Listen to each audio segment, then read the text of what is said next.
What's up mga bilog? Good morning sa inyo. Today's video is mag-asikaso tayo ng mga order natin for today. So ready na sila for pick up. Pamaya pupunta tayo sa seminar about naman sa bagong business na papasukin natin. I hope na mag-click din. So hindi ko pa mas sinasabing success yung business ko, pero kailangan i-maintain lang natin yung business na hinahawakan mo ngayon. Siyempre, huwag nyo kalimutan subscribe yung channel ko, DJs TV, at hit mo notification bell para pag nag-upload ako ng videos or edit like these videos ay ma-notify kayo. Tara, samahan nyo ako.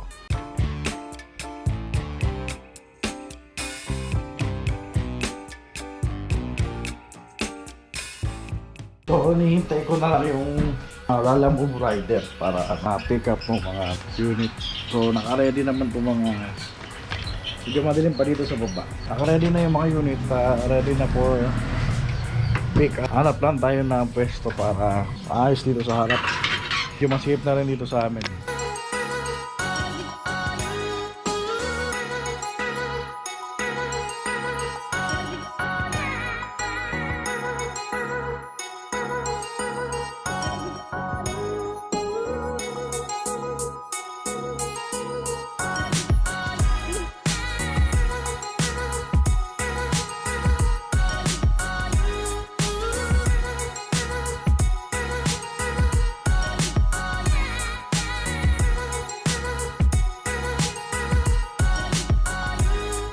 So ayun mga kabilog, deliver na natin itong dalawa.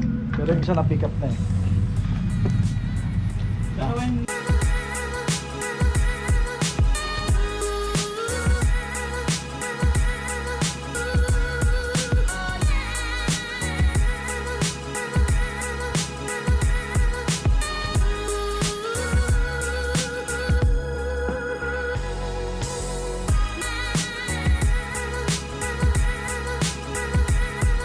So ayun mga kabilog, third pickup na yan. Yung pangalawa kasi hindi ko na nabidyohan. Mabilis lang. At nagpatulungan kay bro na buhatin yung mga unit kasi hindi ko kaya mag-isa yun. May bigat. Sa kabila tayo, ang titirahin na lang ni bro is yung mga box. Kasi nabusan na tayo na naka-publicate na ba. So dito sa kabila, ayan si bro sa likod ko. Ayan, papakinisin na lang niya to. Pero tuloy ito. Nakinis na yan. After lihain itong mga to. Ayan. So yung mga may tama or mga may lubog, pinapantay lang natin.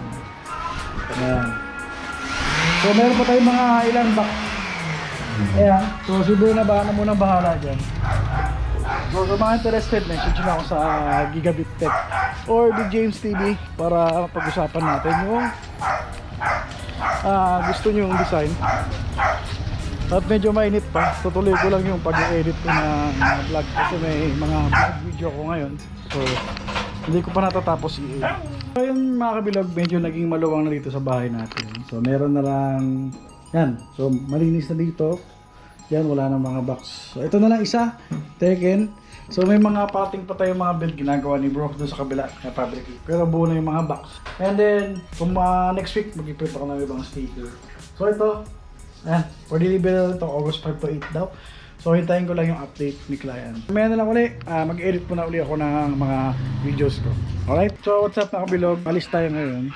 Kanina nakapag-deliver ka tayo kanina ng 10 unit. Alis tayo ngayon. Punta tayo ng Mandaluyong para mag-seminar ng tarpaulin printing. Kasi gusto ko rin mag-try ng tarpaulin printing. At kaya ko naman i-accommodate yung pagta-type printing kasi nga meron naman tayong 6 feet type printing or sticker printing. Baga tawag kasi doon large format printer. So pwede kayo mag-print ng sticker or tarpaulin. So gusto ko try yung business na tarp, pag-aralan ko rin soon at parating na rin kasi yung election, tamang-tama mapapakinabangan natin yung large format printer natin. At mamaya pakita ko na lang sa inyo kung pwede mag-video dun sa seminar. So bandang Mandaluyong pa kasi yung pupuntahan natin. Hope na pwede tayong mag-video habang nagsiseminar kung ano yung meron. Okay, kita-kits lang doon mga kabilog. Ayun mga kabilog, dito tayo sa Mandaluyong. Pupuntahan natin si Touch Art. Ayun pala, Touch Art. Also malayo. Hindi na makita. Mag-attend tayo ngayon sa seminar about sa tarpaulin printing. Pag-aaralan natin kung ano meron dito sa art painting. Gusto ko rin mag-practice ng business. Applicable naman siya dun sa business na papasukan natin. So kita-kits lang din mamaya at maglalakad muna ako.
Morning mga kabilog. Hindi ko napakita sa nakaraan yung seminar. Medyo busy tayo nung seminar. Hindi ko napakita siguro yung pagpasok na lang doon. Today's pakita ko lang yung ginagawa namin. Tulad ni bro, may tinatapos siyang order ngayon. And ako naman pupunta sa kabila. Papaprint ako ng mga sticker for new order. So ito yung isa na tapos sa tinakaraan, napakita ko sa inyo. Ayan, so hintayin ko naman ito pick upin. Ready to for pick up. Tapos ito, yung take and design.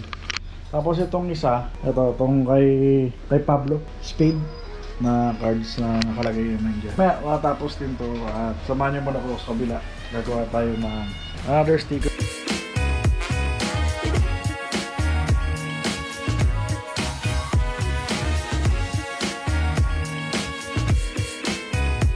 Ayun mga kabilog, nag-inis lang tayo konti at nag-prepare para mamaya makapag-print tayo na maayos. So dating gawi, hindi ko na papakita sa inyo kung ano yung ginagawa ko kasi na kwento ko na nakaraan.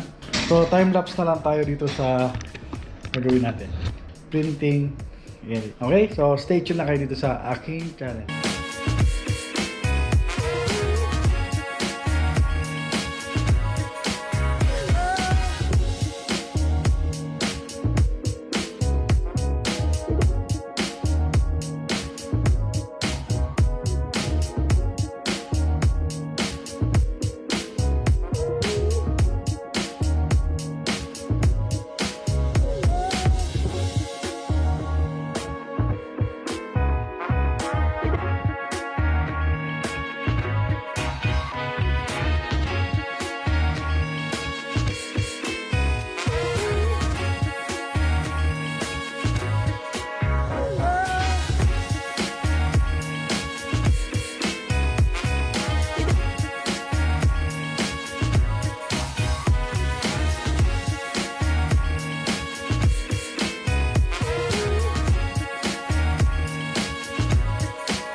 At ayun nga mga kabilog, natapos na tayo sa pag-print ng sticker. So hindi naman ganun kalakas yung arcade natin for this month. So meron ulit tayong dalawa. So nakaraan nakapag-print tayo ng dalawa. At ongoing naman yun, isa lang ang nakatira. At may mga inquiries pa naman ako mga prospect na buyer. So possible mag down payment ngayong week.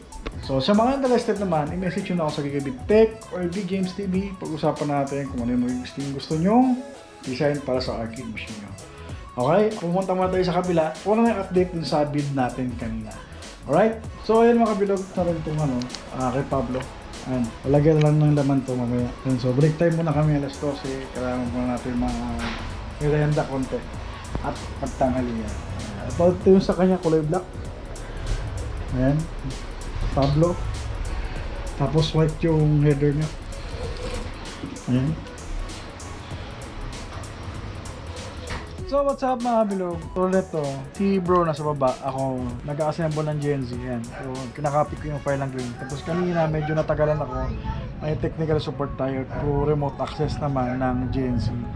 So nagka-problema siya dun sa Windows activation. So kaso nagka-problema kami dun sa download na virus yung file niya, nakurat. So kailangan niya padala ulit dito para ma-reformat na. So hindi na kasi may access yung storage. So, re-reformat ko na lang para ma-clear lahat na malinis yung storage niya. So, ngayon ito may ginagawa tayo. Tinatapos ko lang itong pag-copy ng 1TB games. So, ito yung gamit natin SSD 1TB team group. Mga team group ang gamit natin pagdating sa SSD tsaka RAM para solid, walang problema. Inda. Okay? Sa mga kabilog, magandang hapon sa inyo lahat. So, medyo maulan. Medyo nahilo ako kakakonfig ng GNC kasi may mga inad na naman tayo. So, ganun talaga. Trial and error. Tuloy-tuloy lang. Ito yung update sa mga build natin. Ayan. Marble Design Classic. Ayan. Tapos meron tayong top. Ayan. Napaka ganda tignan. Ayan. Marble vs. Capcom Fighting Collection Arcade Classic. So, yan yung na bagong update sa arcade natin. Kaya, napakaganda tignan. So ito patapos naman yung GNC, kanina ko po kinakalikot. Ayan, gagawa tayo ng video sa maintenance para sa hindi hindi nakakaalam kung paano i-maintenance yan, kung paano palitan yung buttons, paano palitan yung analog. Gagawa natin ng video ngayong susunod na upload natin. So stay tuned lang kayo dito sa channel ko at tapos video. Okay? Don't forget subscribe. So update for today sa mga orders natin. So ito, for delivery na, waiting pick up. Tapos ito, matatapos na ito ngayon. Tapusin ko to. Ina-assemble ko na lang. At yan si bro, gumagawa pa ng dalawang classic. Yan, so siya sa mga classic sa ngayon, pero marami akong ginalikod kanina, medyo nakaka-stress. So lahat naman to, stress gawin, pero kaya namin deliver. Tulungan lang kami. So yan, lalagyan nyo lang ng mga wiring. Mamaya, TV na yan, baka bukas ma-deliver ito pagkatapos natin yan. Alright, so sa mga nakapag-down na, stay tuned lang kayo dyan, relax nyo lang yung konti yung life nyo at huwag muna kayo ng mga vlog ko. So dito sa ating vlog natin, pinapakita ko lang naman yung mga ginagawa ko for today at hope na nag-enjoy kayo dito sa channel ko. Alright, mamaya na lang. At ayun mga kabilog, natapos na tayo dito sa GNZ. Pakita ko na sa inyo kung ano yung tsura pagka pre-play. Itong timer na dyan, coin slot, abang lang yan kung baka gusto niyang i-business itong ganitong GNZ build. Pero ang setup talaga ito is pre-play. So wala siyang uhulugan, pagbukas pa lang lalaroin natin. So ito yung tsura naman, pag open natin, ayan, pakita ko sa inyo. Hintayin nyo na mag-load. So sa mga gito, pre-play setup, gusto nyo gitong pre-play setup, ganito yung tsura naman. Pero actually, yung walang coin talaga, tinatanggal ko yung timer tsaka yung coin slot. So ito, pre-play setup, panoorin nyo.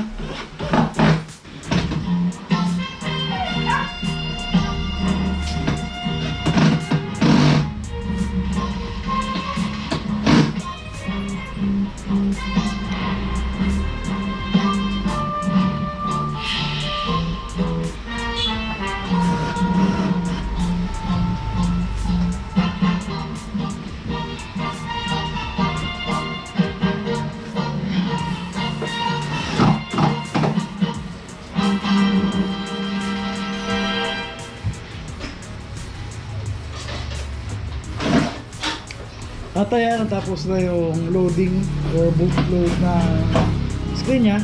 So automatic papasok na siya sa home menu. So meron tayo 162 games sa ngayon. Kung ano yung mailagay natin sa 1TB na games, ilalagay na natin.